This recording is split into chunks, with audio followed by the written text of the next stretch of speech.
जय हिंद भाइयों। तो कैसे हैं आप सब लोग? उम्मीद करता हूँ मस्त होंगे, इंदाबाद होंगे, ज़बरदस्त होंगे। और भाइयों कैसे चल रही है आप लोग की तैयारी? उम्मीद है मस्ती चल रही होगी। और भाइयों जैसे कि आपको तो 28 सितंबर दिन संडे और संडे के दिन होता है RWA मॉक टेस्ट, और हम लाते हैं भाई आपके लिए सटीक analysis of SSC GD in evening, मतलब कि शाम के समय में आपके लिए एनालिसिस लाते हैं GD का। और भाई जैसे आपको पता है कल ही नोटिस आ चुका है, मतलब कल क्या आज ही नोटिस आया है कि SSC GD की भर्ती होंगी नवंबर से। आप देख सकते हो स्क्रीन पर हमने लगा दिया है कि SSC GD की भर्ती हो नवंबर में होंगी। और भाई हमने बोला भी था SSC GD 2026 सबसे खास खास बोलने का रीज़न यही भाई, कई बटालियन CRPF BSF में बनाई है, क्योंकि मैंने आपको बताया था, बार बार बताना अच्छा भी नहीं लगता है कि भाई जानकारी हमारे पास रहती है। और जैसे ही जानकारी सार्वजनिक भी जानकारी है, तो कि सिंदूर के कारण जो भारतीय सेना को कमी लगी कि हाँ हमारे यहाँ पे कमी है, उसके कारण जो है नई बटालियन बनी। और जिससे वैकेंसी हर 50,000 नॉर्मल, 50,000 प्लस 35,000, 85,000, अगर 85,000 भी नहीं आई तो भाई कम से कम बिना तो आप 70,000 वैकेंसी मान के चलो। और 70,000 वैकेंसी भाई कोई छोटा मोटा आंकड़ा नहीं होता है। 70,000 वैकेंसी अपने आप में मायने रखती है भाई। तो भाई मैं आपको बता दूं, आज का टेस्ट का जो लेवल था भाई, लेवल सही था, मतलब ये एग्ज़ाम ओरिएंटेड लेवल था। ऐसा ही लेवल आएगा भाई, एक आधी शिफ्ट को छोड़ दें तो अधिकांश शिफ्ट का जो है लेवल यही आएगा। और मैं आज आपको बात करूं तो भाई मेरे जो है भाई रीजनिंग में 17 हुए हैं, मैथ में 18, हिंदी में 19 और GS में भाई 13।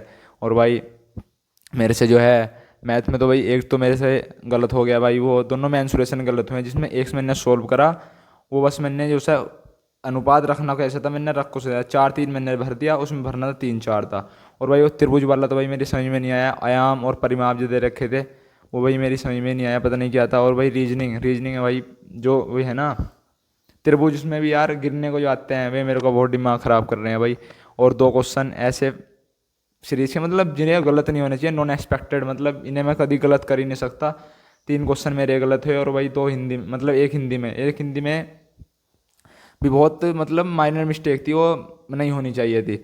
और अब अपने मेरा ओवरऑल मैं बता दूं आपको, 67 सही हुए मिला करके, 17 रीजनिंग, 18 मैथ, 19 हिंदी और 13 GS। ओवरऑल मतलब 67 क्वेश्चन सही हुए, और मैं 80 का 80 अटैम्प करता हूँ कि भैया अटैम्प करने चाहिए, और 13 मेरे गलत हो गए। तो इस करके मेरे जो क्वेश्चन बने, मेरे जो मतलब मार्क्स बने हैं वो ये 131.25 बने हैं। और अपने गोलू भाई बताएंगे कि इनका क्या रहा आज। हेलो दोस्तों। जैसे कि आज आपको पता है, आज का जो लेवल था भाई वाकई में ही मैं तो मॉडरेट ही कहूँगा, क्योंकि अन्य हर बार हम आते थे तो यही कहते थे इजी टू मॉडरेट, पर आज मॉडरेट था। और आज मैं अपनी बात करूँ तो भाई मेरा स्कोर घटा है पिछली बार से, 128.75 मेरे नंबर है इस बार। और इस बार 3 4 सिली मिस्टेक हो गई हैं मेरी, पिछली बार की सीख ली थी पर इस बार फिर हो गई हैं। तो भैया तो देखो होती रहती हैं, किसी में सही होंगी किसी में नहीं होंगी, तो ये तो चलती रहती हैं। और भाई वैकेंसी की बात करूँ मैं, जैसे कि संदीप ने बताया, भाई मान के चलो अगर 70,000 नहीं आई तो 50,000 तो पक्के आएंगे। और 20,000 भाई इसमें 100% हर साल बढ़ती ही बढ़ती हैं। 20,000 तो अब ये मान के चलिए वैकेंसी आने के बाद हर साल बढ़ती हैं। अब देखा पिछली बार 26,000 कुछ पोस्ट थी, उसके बाद 46,000 हो गई थी बढ़कर, और इस बार 39,000 थी, अब 53,000 हो गई हैं बढ़ गए। तो भाई हर बार ये मान के चलिए 15 से 20,000 वैकेंसी हर बार बाद में बढ़ जाती हैं इसमें। और अगर इस बार आप ये मान के चलिए शुरू में 50,000 भी आई ना, तो ये मत मान लेना कि ये वैकेंसी बहुत कम है भाई, 70,000 100% हो जाएंगी। तो और भाई आज की मैं ओवरऑल स्कोर की बात करूँ भाई, तो आज जनरल के हिसाब से भाई 130 नंबर होने चाहिए थे, और OBC 128, और EWS भी 128, और SC 125, और ST 120। और भाई वहीं गर्ल्स की बात करूँ तो इसमें ज़्यादा अंतर नहीं रहता है, जनरल 128, और OBC भी 128, और EWS 126, और SC 122, और ST 115-16 के आसपास। क्योंकि भाई इसमें जो है ना ये लेवल इतना, ये जैसा आज का लेवल था वैसे पेपर का लेवल यही है। अगर इस तरह का भाई पेपर आता है तो जो मैंने आपको कट ऑफ बताई है उसमें आपका 100% सिलेक्शन हो जाएगा। और भाई एक बात और, भाई जिसके अगर इस टाइम 110 112 115 भी आ रहे हैं ना, तो वे अपने आप को कंपटीशन से बाहर ना समझे। क्योंकि भाई ये मान के चलिए, अब हमने ये भी देखा है पिछली बार जिनके 110 115 आ रहे थे वो इस बार पेपर में 130 32 तक भी कर रहे हैं, और जिनके 126 130 यहाँ आ रहे थे उनके 112 113 भी रहे हैं। तो भाई ये ना समझना कि हम मेरिट से बाहर हैं, भाई आप क्या पता उनसे ज़्यादा मेहनत कर लो आने वाले समय में, तो आप उनसे आगे निकल जाओगे। और भाई अब संदीप बताया कुछ। भाई मैं आपको बता दूं भाई, देखो होता क्या है, हमारा भी नहीं होया भाई, पिछली बार हम आपको बचा गए हैं भाई। इन भाई के तो यहाँ भी 150 150 पिछली बार भी रहे हैं भाई।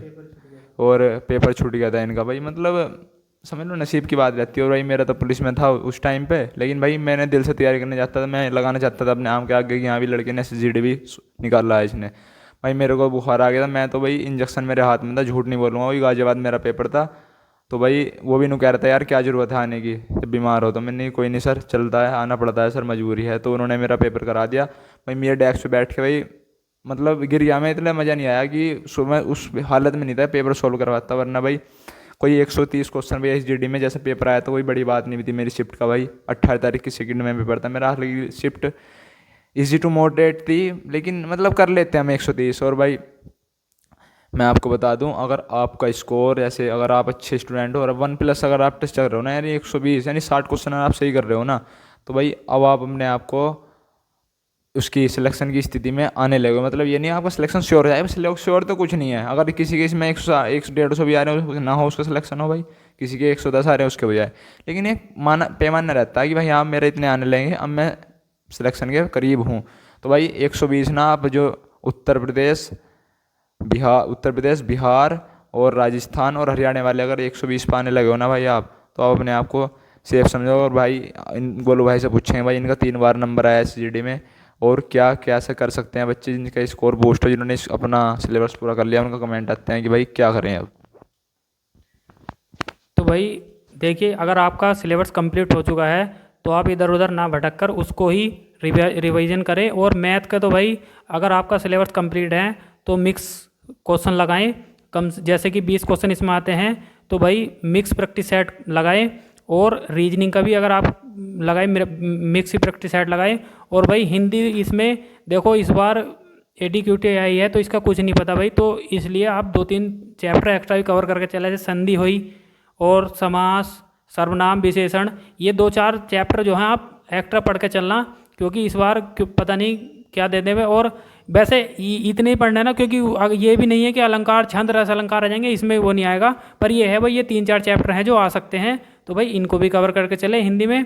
बाकी हिंदी तो वही तत्सम तद्भव पर्यायवाची आते हैं, और रिक्त स्थान भाई एक पैराग्राफ आता है, पैराग्राफ की भी आप प्रैक्टिस करके चले। अगर यहाँ आप प्रैक्टिस नहीं करेंगे तो ये मान के चलिए वहाँ आप 2 से 3 ही क्वेश्चन करेंगे और उसमें 2 क्वेश्चन कटे नहीं आपके, तो समझ ले सिलेक्शन से बहुत पीछे चले जाएंगे। तो भाई उसका भी थोड़ा ध्यान रख के चले। और भाई रही GS की बात, भाई GS आपका सिलेबस कंप्लीट है, आपके नोट्स बने हुए हैं, उन्हें ही रिवाइज करना। बस आप सिर्फ एक काम करना है, करंट की क्लास लेनी है बस आपको, क्योंकि करंट भी उसके साथ पढ़नी है भाई। करंट के 3 से 4 क्वेश्चन आते हैं GD में। और भाई इस बार मेरा पेपर छूट गया था और पिछली बार मैं फाइनल में आउट हो गया था, तो भाई इस बार हम अब वैसे भी भाई इस बार मेरी लास्ट भर्ती है ये, तो मैं तो भाई लास्ट समझ के ही पढ़ रहा हूँ। बाकी अब संदीप बताएगा भाई। ओके, धन्यवाद भाई। और अपना भाई आप स्कोर कमेंट करो भाई, हमें लाइक करो, सब्सक्राइब करो, हम भाई आपके लिए लाते हैं, यानी वरना हम भाई चुप भी तैयारी कर सकते हैं भाई। उससे हमें पता चल जाता है कि हम आप कहाँ हो, हम कहाँ, अपनी स्थिति में ही पता चल जाती है।